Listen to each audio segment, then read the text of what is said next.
either if I'm coming from that, nothing else. I'll be coming from that. Are we having the budget for the plane crash in Chikangawa? Because we are free, but if you're not looking into that, you've done well, you've started well in the corruption. You've started well in doing whatever, the food, the fuel, you've started well, but we are looking for this. Nobody should let this take this nation as if it is his or her nation. It's for everybody, where everybody is supposed to be free. And we pat you at the back for whatever you're doing.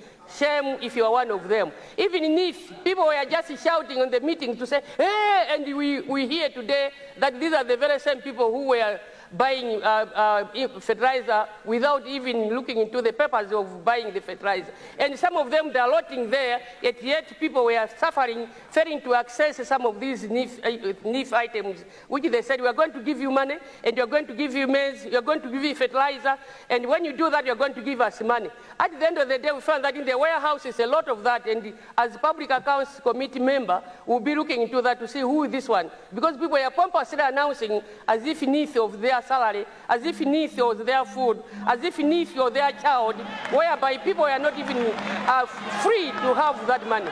Thank you so much, the first Deputy Speaker, for allowing me to Thank you.